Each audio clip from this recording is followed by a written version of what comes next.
Assalamualaikum warahmatullahi wabarakatuh.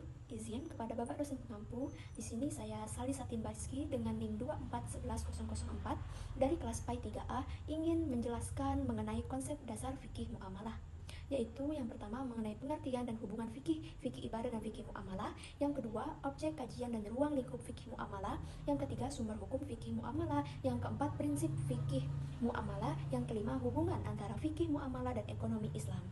Di sini saya akan menjelaskannya dengan mata terpejam atau tertutup.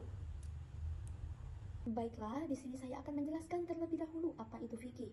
Nah, fikih secara bahasa berasal dari kata Arab yang artinya paham mendalam atau mengetahui secara mendalam. Sedangkan fikih secara istilah adalah ilmu yang membahas hukum-hukum syariat Islam yang bersifat praktis atau amalia, yang digali dan disimpulkan dari dalil-dalil yang terperinci seperti Al-Quran, hadis, ijma, dan qiyas. Baiklah, sekarang masuk ke pengertian fikih muamalah.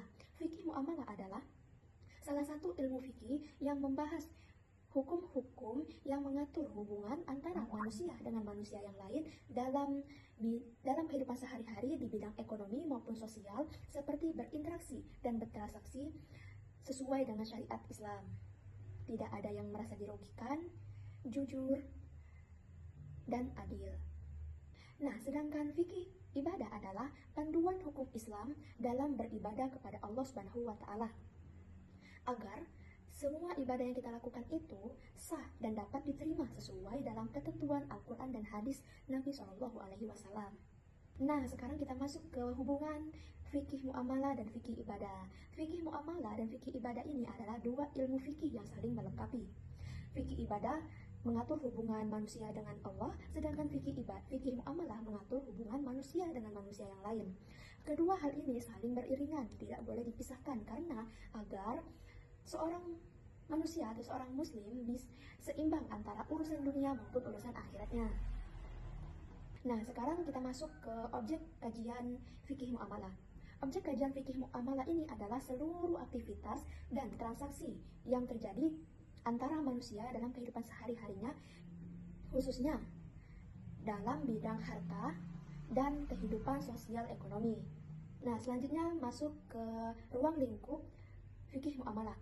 Ruang lingkup fikih muamalah adalah mencakup interaksi jual beli, sewa menyewa, utang piutang, kerjasama bisnis, gadai dan jaminan, hibah dan wakaf, serta waris. Nah, semua bagian atau hal tersebut tadi mengatur kegiatan manusia agar yang berhubungan dengan harta dan ekonomi agar berjalan sesuai dengan syariat Islam.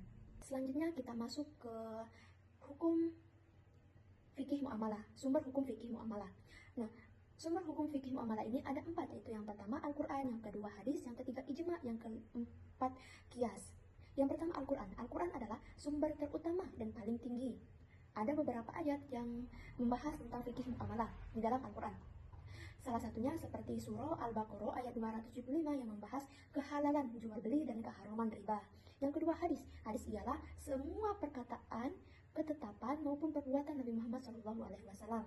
Yang ketiga ijma. Ijma adalah kesepakatan para ulama mujtahid pada suatu masa terhadap suatu hukum syariat tertentu. Yang keempat qiyas. Qiyas adalah menyamakan suatu perkara yang baru dengan perkara yang sudah ada dikarenakan kesamaan ilat.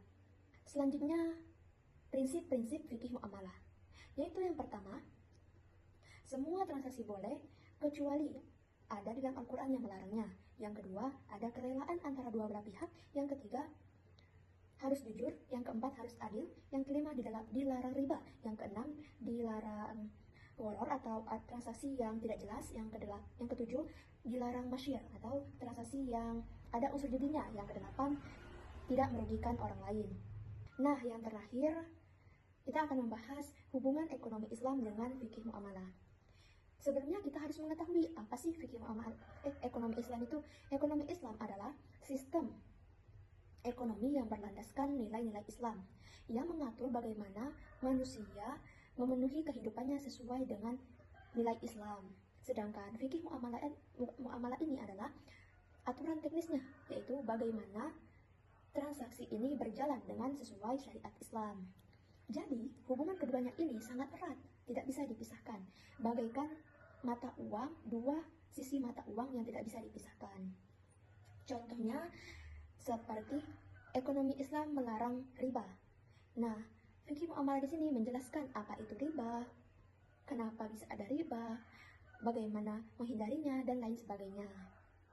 Nah, selesai sudah penjelasan saya tadi mengenai konsep dasar fikih muamalah.